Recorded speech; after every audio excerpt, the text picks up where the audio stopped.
सभी के लिए सादर जय जिनेम। हम सभी आचार्य हरिभद्र द्वारा लिखित षड दर्शन समुच्चय इस ग्रंथ के आधार पर भारतीय दर्शन को समझने का प्रयास कर रहे हैं और अब तक हमने दर्शनों के विभाग के उपरांत बौद्ध दर्शन और न्याय दर्शन की चर्चा को जाना, समझा, स्वरूप को जाना, उसके प्रमाण मीमांसा, ज्ञान मीमांसा, आचार मीमांसा और तत्व मीमांसा की चर्चा को समझा। आज हम सांख्य दर्शन की चर्चा कर रहे हैं। इसके पहले सांख्य दर्शन की आचार मीमांसा और उसमें वर्णित अहिंसा की विशेष व्याख्या को कल हमने जाना था। आज सांख्य द्वारा मान्य तत्व मीमांसा की चर्चा हम प्रारंभ करने जा रहे हैं। अगर आपके पास ग्रंथ है तो पेज नंबर 142, इसमें 34 नंबर की कारिका आप निकाल लें।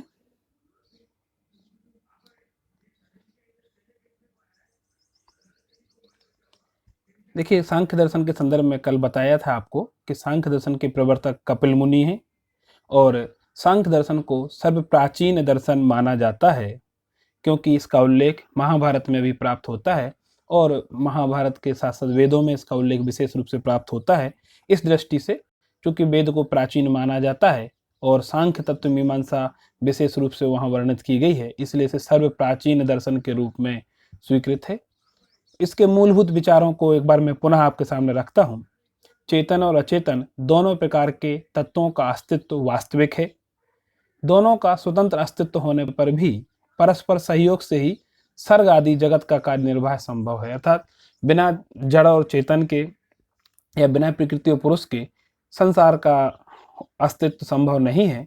जैन परंपरा में भी ऐसा कहा गया कि जड़ और चेतन, जीव और अजीव, जीव और पुद्गल, इन दो द्रव्यों के बिना शेष द्रव्यों का रह पाना या अस्तित्व संभव नहीं है और संसार भी जीव और अजीव इन दो तत्वों की परिणति ही है। इसके बाद यहाँ कहा गया, वस्तुतः अचेतन यानी प्रकृति एकमात्र मूल तत्व है। वही कभी अवस्था विशेष में आकर अपने वास्तविक स्वरूप से इतना भिन्न प्रतीत होने लगता है कि उसे हम अचेतन ना मानकर चेतन कह देते हैं। यानी कई बार हम शरीर को ही आत्मा कह देते हैं क्योंकि आत्मा शरीर से भिन्न आत्मा तत्व हमें कोई दिखाई नहीं देता, इसलिए यहाँ भी यही बात कही गई है। फिर तीसरा एक विशेष बात यहाँ कही गई कि मूल में चेतन यानी प्रधान एक वास्तविक तत्व है। चेतन से अतिरिक्त अन्य कोई तत्व अपना अस्तित्व नहीं रखता। यह तो जड़ जगत दृष्टिगोचर हो रहा है, इसका अपना वास्तविक स्वतंत्र अस्तित्व नहीं है। मूल में चेतन तत्व केवल लीलावश इस रूप में भासता है। इसको हम इस रूप में समझ सकते हैं कि मूलतः तो आत्मा ही एकमात्र तत्व है। आत्मा के अतिरिक्त अन्य किसी तत्व का अस्तित्व नहीं है क्योंकि वह त्रैकालिक है और वही साम और वैषम अवस्था के रूप में संसार में परिणमित हो रहा होता है और कालांतर में वही मोक्ष में रहता है। तो यहाँ भी यही बात कही गई कि मूलतः तो चेतन ही एकमात्र तत्व है। जड़ जो दिखाई दे रहा है वो संसर्ग मात्र है, संयोग मात्र है, निमित्त मात्र है। मूल में तो आत्मा ही एकमात्र तत्व है और मूल आत्मा का साक्षात्कार होने पर ही मोक्ष होता है। जड़ जगत के साक्षात्कार से मोक्ष संभव नहीं है। आत्मा में जब लीन हो जाता है तो परम ध्यान की अवस्था वहां आती है। आचार्य नेमिचंद सिद्धांत चक्रवर्ती ने द्रव्य संग्रह ग्रंथ में लिखा भी है, अप्पा अपमिरव इड़मेव परम हवे झाड़म, अर्थात जब आत्मा में लीन हो जाता है तो वहां परम ध्यान होता है और मोक्ष की प्राप्ति होती है। तो वही बात कमोबेश यहाँ पर कही गई है। अब बात करते हैं सांख्य दर्शन के भेदों की। देखिए, सांख्य दर्शन के दो भेद किए गए हैं। उन दो भेदों को इस रूप में हम देख सकते हैं। यहाँ पर कारिका नंबर 34 को पहले हम पढ़ते हैं। सांख्या निरीश्वरः केचिद केचिद ईश्वर देवता सर्वेषामपि तेषां स्यात् तत्वानां पंचविंशति। यहाँ आपके सामने स्क्रीन पर भी आप देख सकते हैं, कारिका को मैंने यहाँ बताया है। यहाँ पर कहा गया है कि सांख्य दो प्रकार के हैं, एक तो निरीश्वर सांख्य, दूसरा ईश्वर सांख्य। निरीश्वर सांख्य जो है वो ईश्वर को नहीं मानते। ईश्वर को नहीं मानने से तात्पर्य ईश्वर के अस्तित्व को तो मानते हैं, परंतु ईश्वर सृष्टि का कर्ता है, ईश्वर ने सृष्टि को बनाया है, ऐसा सृष्टि का कर्ता ईश्वर वो स्वीकार नहीं करते। दूसरा जो ईश्वर सांख्य है वो ईश्वर को मानते हैं, ईश्वर को देवता मानते हैं। और इस दोनों के दोनों भेद, यानी चाहे निरीश्वर सांख्य हो चाहे ईश्वर सांख्य हो, दोनों के दोनों सांख्य में मान्य जो प्रकृति आदि 25 तत्व हैं वो दोनों स्वीकार करते हैं। यानी तत्वों की स्वीकारोक्ति में इन्हें किसी प्रकार का कोई अपवाद नहीं है, कोई शंका नहीं है, परंतु ईश्वर की सत्ता और ईश्वर के अभाव में इनके मतभेद है। यहाँ बताया भी दिया। निरीश्वर सांख्य क्या चीज है? सांख्य दर्शन पर बारहस्पत्य का प्रभाव होने के कारण कुछ मतानुयायी, बारहस्पत्य मतलब चार बाग दर्शन, तो कुछ मतानुयायियों ने ईश्वर की सत्ता को नकार दिया तथा एकमात्र चेतन की सत्ता को स्वीकार किया। कालांतर में बौद्धों ने भी इसी का अनुगमन किया। बौद्धों ने भी किसी ईश्वर विशेष की सत्ता को स्वीकार नहीं किया, चार आर्य सत्यों की बात कह के वो आगे बढ़ गए। ईश्वर सांख्य जो है, उन्होंने कहा कि नहीं, सांख्य दर्शन पर शंकराचार्य का जब प्रभाव परिलक्षित होता है तो चेतन अचेतन में कारण कार्य भाव की अनिवार्यता के लिए शंकराचार्य ने ब्रह्म की सत्ता को शिल्पी के रूप में स्वीकार किया। यानी ब्रह्म जो है वह एक प्रकार का शिल्पी है, वह पूरे सृष्टि को बनाता है, सृष्टि का निर्माण करता है, इसलिए ईश्वर सृष्टि का करता है, ऐसा उन्होंने सिद्ध किया। कालांतर में जो ईश्वर सांख्य है वह ईश्वर सांख्य ही योग दर्शन के रूप में परिणमित हो जाता है। तो निरीश्वर सांख्य दर्शन रह गया, और जो प्रकृति पुरुष आदि 25 तत्वों की सत्ता को स्वीकार करके आगे चला, और जिन्होंने ईश्वर की सत्ता को सृष्टि के कर्ता के रूप में स्वीकार किया, ऐसे जो सांख्य मतानुयायी हैं वो योग दर्शन के रूप में परिवर्तित हो गए। अब बात आती है कि जो 25 तत्वों की बात बार बार कही जा रही है, उनकी आवश्यकता क्या है? तो यहाँ मैंने स्लाइड में बताया है तत्व जिज्ञासा का कारण क्या है, यानी कोई व्यक्ति तत्वों को जानने की जिज्ञासा क्यों करता है, क्या कारण है। हम भी कोई वस्तु की प्राप्ति करना चाहते हैं, किसी रिद्धि सिद्धि प्राप्त करना चाहते हैं, कोई विशेष फल प्राप्त करना चाहते हैं, तो क्यों करना चाहते हैं? कोई ना कोई उद्देश्य हमारा वहां पर होता है, अथवा किसी चीज से हम दुखी होते हैं तो सुख की प्राप्ति का प्रयास करते हैं। तो यहाँ पर भी इसी चीज को बताया गया है। यहाँ सांख्य दर्शन में कहा गया कि संसार में 3 प्रकार के दुख हैं, आधि भौतिक, आधि दैविक और आध्यात्मिक। देखिए यहाँ मैंने चार्ट के माध्यम से बताया भी है कि दुख 3 प्रकार के हैं, आधि भौतिक, आधि दैविक और आध्यात्मिक। ये तीनों क्या चीज है? तीनों प्रकार के दुखों से दुखी जीव दुख से मुक्त होने के लिए तत्वों की शरण में जाते हैं, यानी तत्वों की स्वरूप को जानने का प्रयास करते हैं। इसके साथ साथ आध्यात्मिक दुख को छोड़कर शेष जो 2 दुख हैं, यानी आधि भौतिक और आधि दैविक, ये दोनों के दोनों दुख रजोगुण का परिणाम है। अर्थात गुण 3 प्रकार के होते हैं, इसकी चर्चा भी अपन करने वाले हैं। तो सत्व रज तम, इन 3 में से आधि भौतिक और आधि दैविक, ये 2 प्रकार के जो दुख हैं वो तमोगुण का परिणाम है, और आध्यात्मिक दुख जो है वह अंतरंग कारण है। आध्यात्मिक दुख का कारण अंतरंग है। अंतरंग से क्या तात्पर्य है? देखिए मैं थोड़ा सा आपको बता दूं।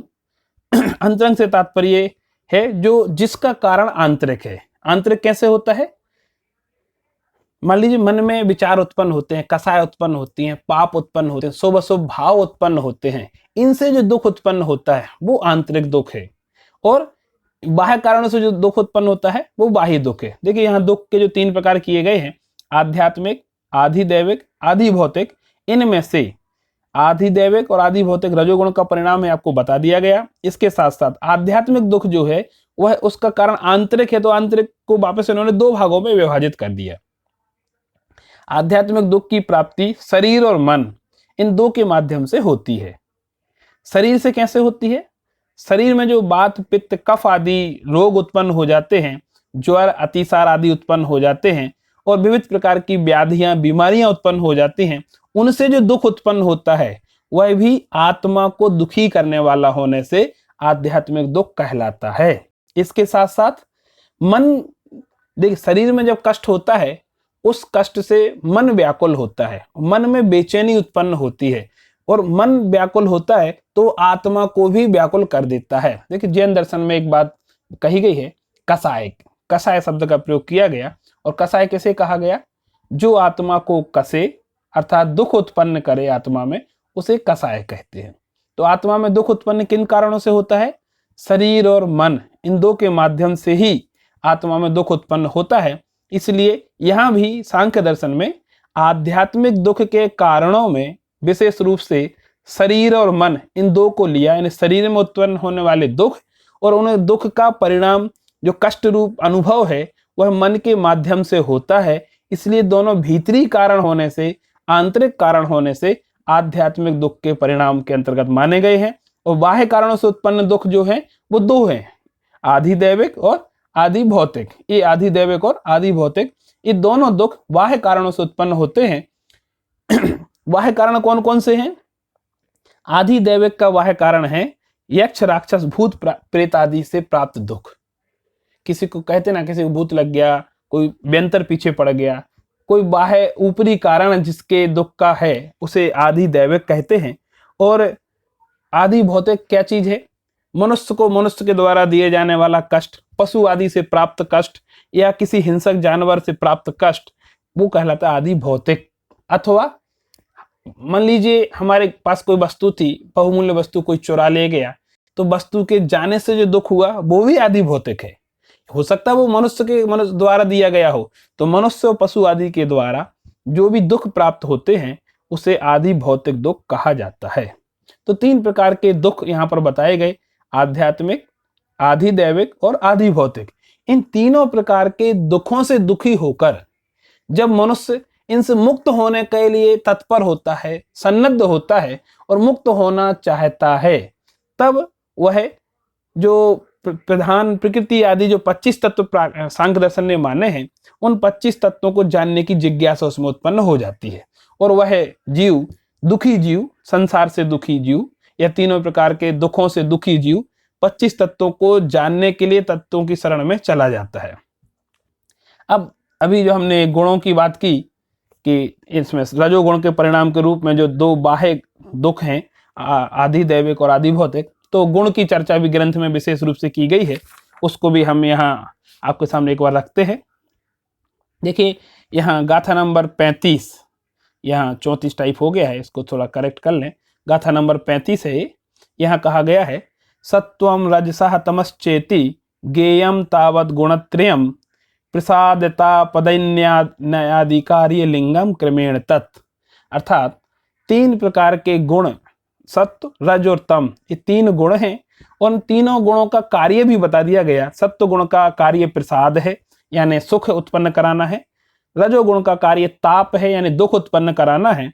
और तमोगुण का कार्य दीनता यानी मोह उत्पन्न कराना है, चीजों के प्रति गृद्धता उत्पन्न कराना है। और आदि कार्यों से उनका क्रमशः अनुमान किया जाता है। यानी 3 प्रकार के गुण होते हैं, सत्व, रज और तम। तीनों प्रकार के गुण, उनका स्थायी भाव कहें या कार्य कहें, सत्व गुण का कार्य सुख उत्पन्न कराना है, रजोगुण का कार्य दुख उत्पन्न कराना है और तमोगुण का कार्य दीनता या मोह उत्पन्न कराना है।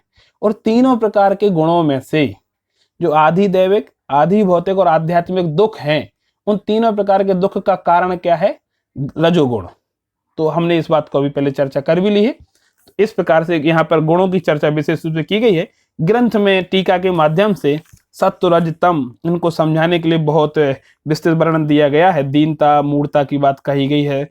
तप के अंतर्गत जो गुण है जो हमें दुख उत्पन्न कराता है, तो कैसे कैसे दुख उत्पन्न कराता है, शारीरिक दुख कैसे होते हैं, भौतिक दुख कैसे होते हैं, दैविक दुख कैसे होते हैं, यक्ष राक्षस भूत पिशाच व्यंतर आदि की बात करके, अथवा चोर लुटेरों के माध्यम से आपस में लड़ाई झगड़ा होने के बाद मनुष्य को जो दुख उत्पन्न कराते हैं, या सजा जब दी जाती है किसी दोष के अपराध के बदले, तो जितने प्रकार के टॉर्चर वहां किए जाते हैं वो सब आदि भौतिक दुख के अंतर्गत आते हैं। अथवा पशु पक्षियों के द्वारा उत्पन्न दुख मनुष्य के लिए और पशुओं के लिए भी, दोनों 22 वर्षा है। पशुओं को मनुष्य के द्वारा दुख दिया जाता है और मनुष्यों को पशु के द्वारा, तो ये भौतिक दुख के अंतर्गत आते हैं। तो यहाँ गुणों के माध्यम से चर्चा की। अब बात करते हैं सांख्य दर्शन की तत्व मीमांसा की। देखिए तत्व मीमांसा की चर्चा क्यों आवश्यक है? क्योंकि जब व्यक्ति दुखी है और दुखी होकर के मोक्ष की प्राप्ति के लिए, सुख की प्राप्ति के लिए आगे बढ़ता है, तो उसे सुख का मार्ग मालूम होना आवश्यक है। अगर मान लीजिए हमें रास्ता मालूम ना हो या क्या करें जिससे वस्तु की प्राप्ति हो जाए, तो क्या का आंसर अगर हमारे पास नहीं है, तो फिर हम कितना ही प्रयास करें। जैसे किसी ने कहा चलने से गंतव्य तक पहुंच जाते हैं, तो चलना प्रारंभ करने से नहीं पहुंच सकते। जब तक हमें ये ना पता हो कि किस दिशा में जाना है, तब तक हम बिना दिशा का निर्णय किए अगर चलना प्रारंभ कर देंगे तो क्या होगा? हम चलेंगे तो मान लीजिए पूरब की ओर जाना है और हमें पूरब दिशा का ज्ञान नहीं है और हमने अचानक से पश्चिम दिशा में चलना प्रारंभ कर दिया, तो कितना तेज चलें, कितना धीमा चलें या अनुमानित गति से चलें कि हम पूरब में पहुंच जाएंगे, कभी नहीं पहुंच सकते। और जहां हैं वहां रुक जाएं, दिशा का निर्णय करें, अपने मुख का डायरेक्शन चेंज करें और जिस दिशा में जाना है उस दिशा में धीमे धीमे भी चलेंगे तो आज नहीं तो कालांतर में कभी ना कभी पहुंच जाएंगे। परंतु सही दिशा के अभाव में गंतव्य तक पहुंचना मुश्किल है। इसीलिए यहाँ ये बात कही जा रही है कि तत्व मीमांसा की आवश्यकता क्या है। जब व्यक्ति दुख से दुखी है और सुख की प्राप्ति करना चाहता है तो सुख की प्राप्ति का उपाय सांख्य दर्शन में 25 तत्वों के ज्ञान को ही कहा गया है। यानी जो जीव, जो व्यक्ति, जो साधक इन 25 तत्वों का ज्ञान कर लेगा उसके लिए मोक्ष की प्राप्ति हो जाएगी या सुख की प्राप्ति हो जाएगी। इसलिए यहाँ 25 तत्वों की चर्चा अपन करने जा रहे हैं। देखिए, 2 कारिकाओं के माध्यम से यहाँ तत्व मीमांसा की बात कही गई है। एते साम्या समावस्था सा प्रकृति किलोच्यते प्रधान अव्यक्त शब्दाभ्याम वाच्या नित्य स्वरूपिका तथा तथा संजायते बुद्धिर मानानिति एकोच्यते अहंकारा ततो अपि स्यात् तस्मा सोरस को गणः। अर्थात यहाँ पर 25 तत्वों की जो बात की गई है उनको थोड़ा सा हम समझ लेते हैं। इन जो 25 गुणों की यहाँ बात कही गई, इनमें गुणों की साम्य अवस्था का नाम प्रकृति है। यानी देखिए, तत्वों को 2 भागों में पहले विभाजित कर दिया गया। तत्व 2 प्रकार के माने गए हैं सांख्य दर्शन में, चेतन तत्व और अचेतन तत्व।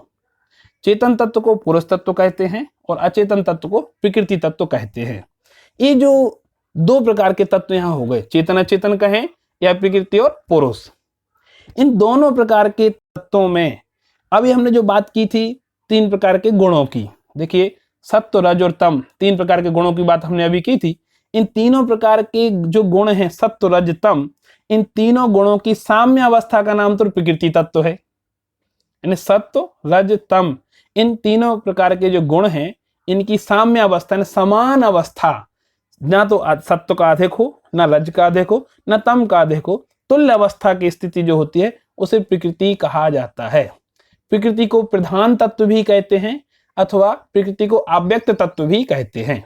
देखिए, प्रधान शब्द लिखा हो, अव्यक्त लिखा हो या प्रकृति लिखा हो, ये पर्यायवाची है। इसलिए जब भी आप सांख्य दर्शन का अध्ययन करें तो वहां इन शब्दों का ध्यान रखें कि जहां प्रकृति शब्द का प्रयोग किया गया है वह प्रकृति शब्द प्रधान के रूप में या अव्यक्त के रूप में भी प्रयुक्त होता है। इसके साथ ही यह जो प्रकृति तत्व है वह नित्य तत्व है। यह नित्य से तात्पर्य क्या है? यह नित्य तत्व ऐसा है, यह उत्पाद और व्यय की स्थिति से रहित है। एक कूटस्थ नित्य है, अर्थात किसी भी प्रकार से इसमें कोई भी परिवर्तन नहीं होता। ना यह स्वयं किसी चीज को उत्पन्न करता है, ना यह स्वयं किसी से उत्पन्न होता है। इस प्रकार से यहां बात कही, इसलिए कारिका नंबर 36 में कहा गया है कि इन गुणों की साम्य अवस्था का नाम प्रकृति तत्व है और इसे प्रधान तथा अव्यक्त शब्द से भी कहा जाता है। प्रकृति कैसी है? नित्य है। अब बात आती है आगे तत्वों की मीमांसा की। इस प्रकृति तत्व से जो प्रधान या अव्यक्त के नाम से जाना जाता है, ऐसे नित्य प्रकृति तत्व से महान उत्पन्न होता है तथा संजायते बुद्धि महान इति यथकोच्यते। तो इस प्रकृति से महान यानी बुद्धि उत्पन्न होती है, बुद्धि से अहंकार उत्पन्न होता है और अहंकार से 16 गणों की उत्पत्ति होती है।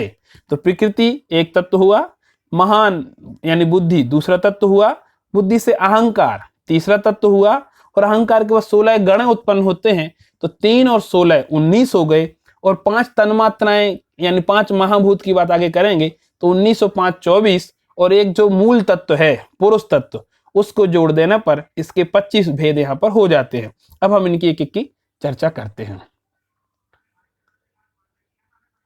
देखिए, प्रकृति से महान उत्पन्न होता है, महान से अहंकार उत्पन्न होता है, अहंकार से 16 गण उत्पन्न होते हैं।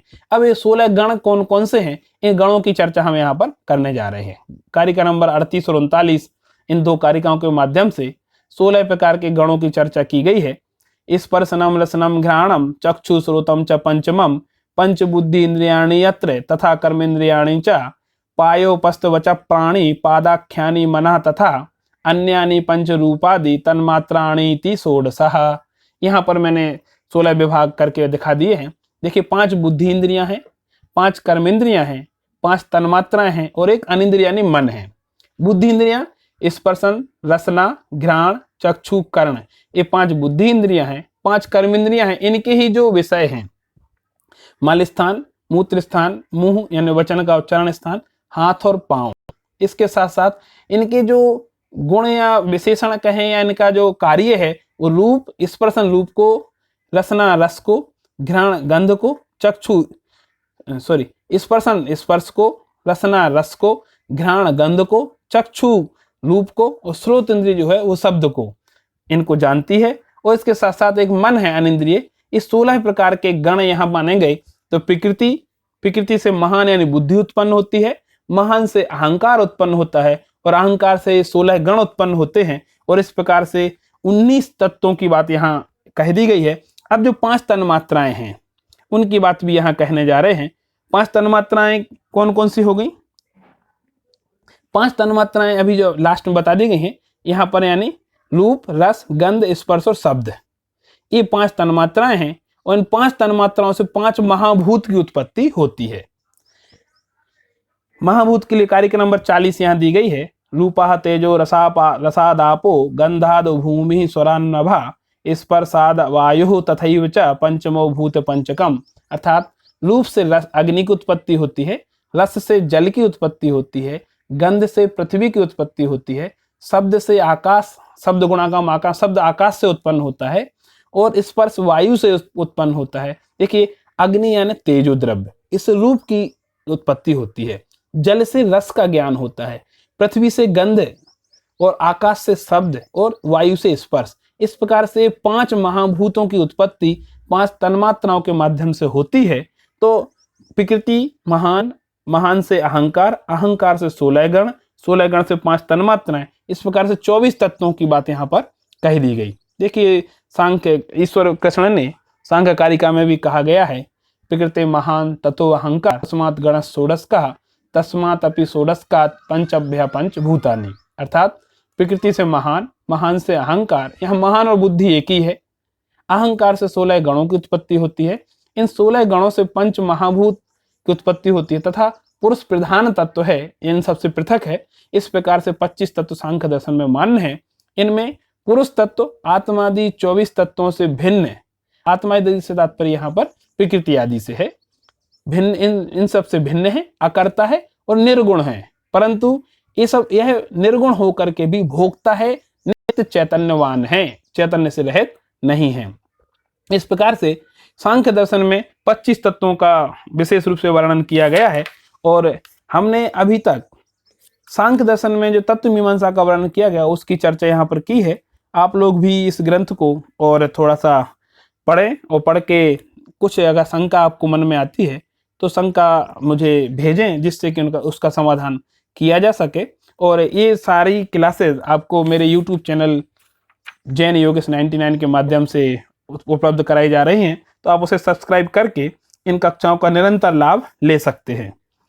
अगली कक्षा में सांख्य दर्शन की जो विशेष मान्यता है, जिसमें शरीर और आत्मा का संबंध किस रूप में है, प्रकृति पुरुष से पृथक कैसे होती है, प्रकृति पुरुष का संबंध सृष्टि है और प्रकृति पुरुष का वियोग मुक्ति है, इसका क्या वर्णन सांख्य दर्शन में किया गया है, उसकी चर्चा हम अगली कक्षा में करेंगे। एक विशेष उदाहरण के माध्यम से यहाँ पर मोक्ष की बात कही गई है, उसको आप कल सुन पाएंगे। मैं तब तक के लिए आप सबसे विदा लेता हूँ। आप सबका बहुत बहुत धन्यवाद, आभार। जय जिनेंद्र।